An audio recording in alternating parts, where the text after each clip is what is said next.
Ever since I was a youngster, I've had a great personal admiration for Abraham Lincoln. So when we decided to bring to Disneyland's visitors some great moments in Mr. Lincoln's life, we began an exhaustive research. We wanted to bring to the people today the inspiring words of the man who held this nation together during its moment of greatest crisis, the Civil War. To start with, we were fortunate in being able to secure this life mask, the 16th president. How did we get this way? This is actually a copy of an original life mask by the sculptor Leonard Walt. Before Lincoln was president, before Lincoln was president, before he had a beard. During our exhaustive research into Lincoln's life, we studied his mannerisms, his gestures, and even his voice characteristics, and created the likeness of this art. The final result is so lifelike that you might find it hard to believe. Now let's go into the opera house and listen carefully to the words of Mr. Lincoln, spoken by him a century ago, but which still apply today to free men everywhere. If you now please pass through the doors leading to our theater, we welcome you to Great Moments with Mr. Lincoln. The doors to our theater will be opening in just a moment.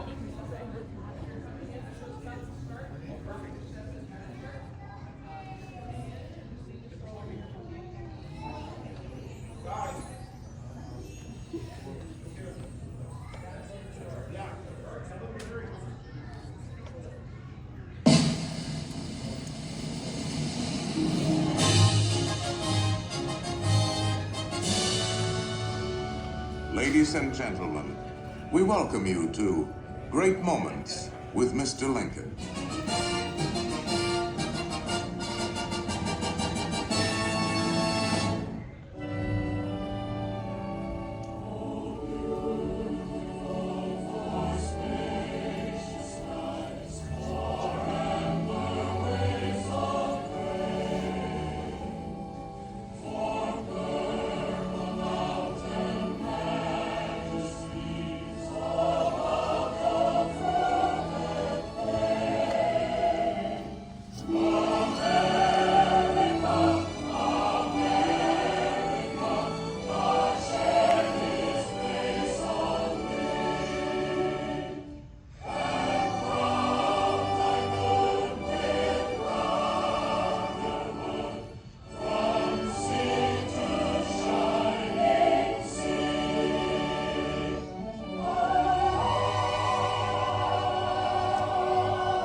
This was the American dream, the prayer for the future.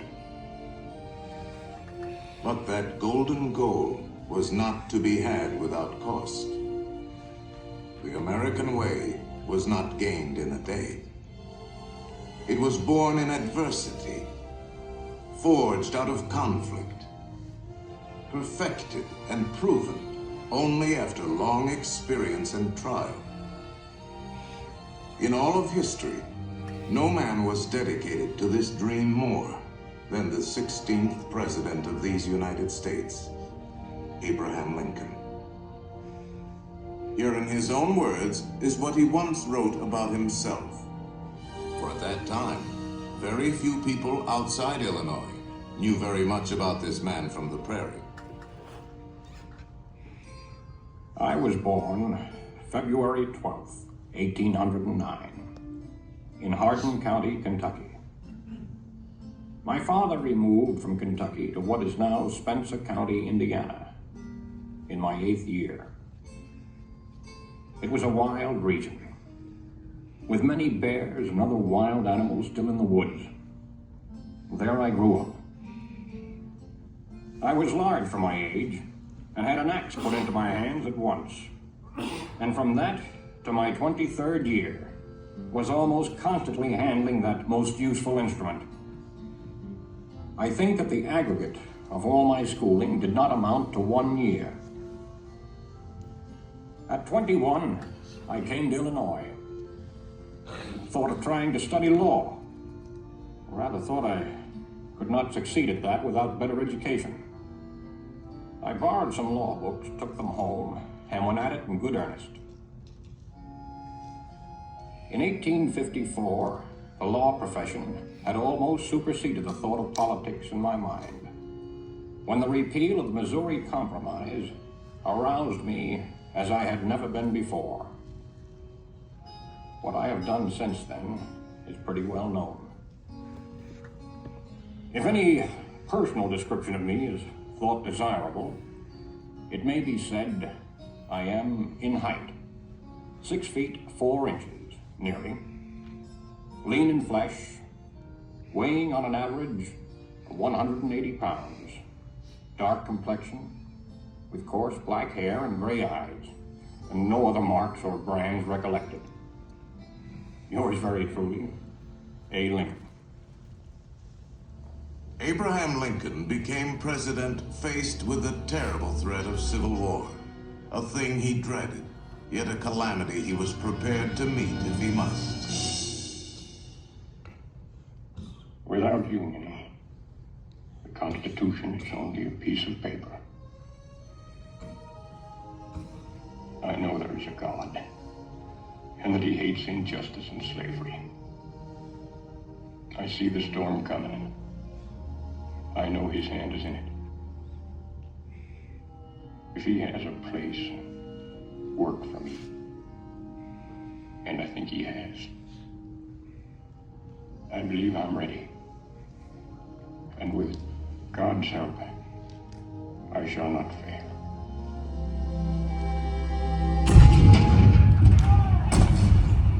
April 12, 1861, Fort Sumter. The cannons spoke for war. Civil war, violent, devastating. Now had come the reckoning, the supreme test that would decide whether a republic founded on liberty could survive the terrible strife of men's passions.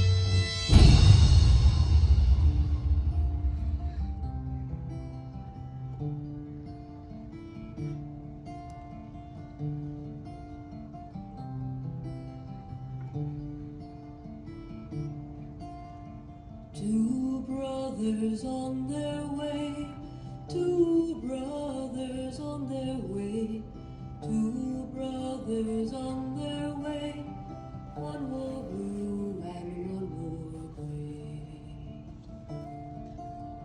One more blue and one more gray, as they marched along their way. The fife and drum began to play, all on a beautiful morning.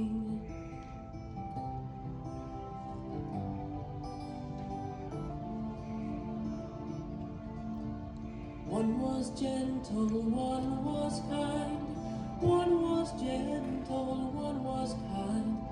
One came home, one stayed behind. A cannonball don't pay no mind. A cannonball don't pay no mind, if you're gentle or if you're kind. It don't think of the folks behind, all on a beautiful morning. All on a beautiful morning.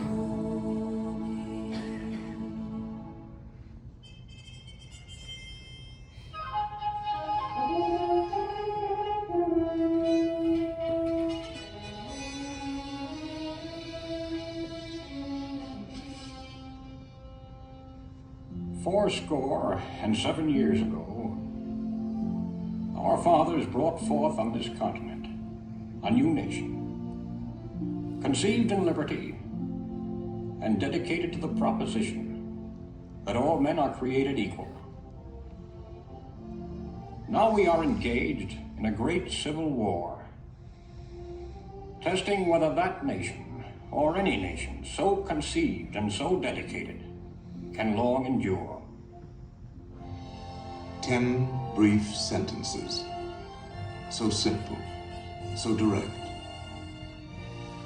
Abraham Lincoln had not expected his words to live beyond their temporary moment, but time and history would dictate otherwise. And so today, his Gettysburg Address is immortal, a rich and treasured part of our country's heritage.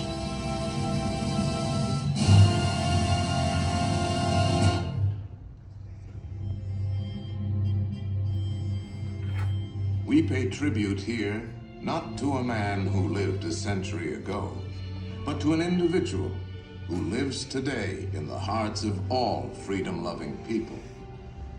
His prophetic words are as valid for our time as they were for his.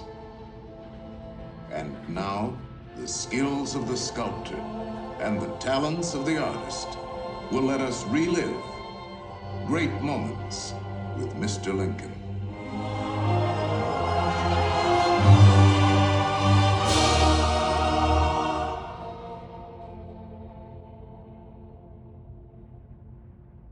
The world has never had a good definition of the word liberty. And the American people just now are much in want of one. We all declare for liberty, but in using the same word, we do not all mean the same thing. What constitutes the bulwark of our liberty and independence? It is not our frowning battlements, our bristling seacoasts. These are not our reliance against tyranny. Our reliance is in the love of liberty, which God has planted in our bosoms. Our defense is in the preservation of the spirit which prizes liberty as the heritage of all men, in all lands, everywhere. Destroy this spirit, and you have planted the seeds of despotism around your own door.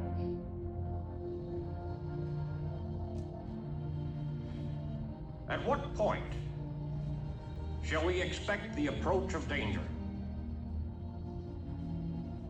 By what means shall we fortify against it? Shall we expect some transatlantic military giant to step the ocean and crush us with a blow? Never. All the armies of Europe, Asia, and Africa combined could not by force take a drink from the Ohio or make a track on the Blue Ridge in a trial of 1,000 years.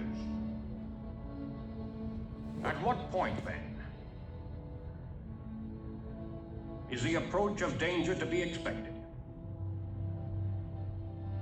I answer, if it ever reaches us, it must spring from amongst us. It cannot come from abroad. If destruction be our lot, we ourselves must be its author and finisher. As a nation of free men, we must live through all times or die by suicide. Neither let us be slandered from our duty by false accusations against us, nor frightened from it by the menaces of destruction to the government, nor of dungeons to ourselves. Let us have faith that right makes might. And in that faith, let us to the end dare to do our duty as we understand it.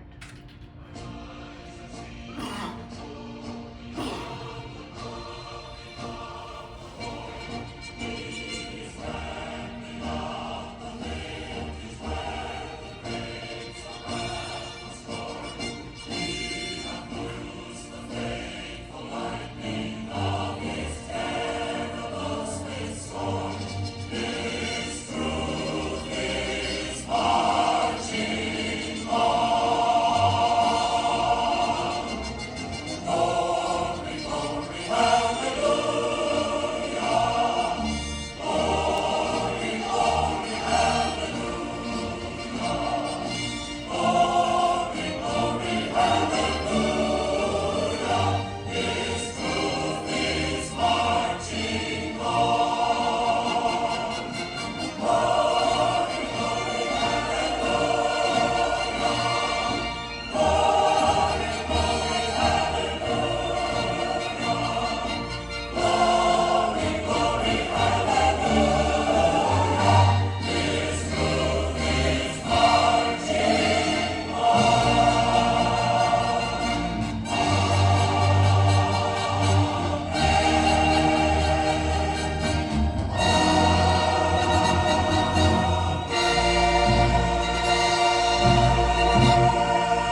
of your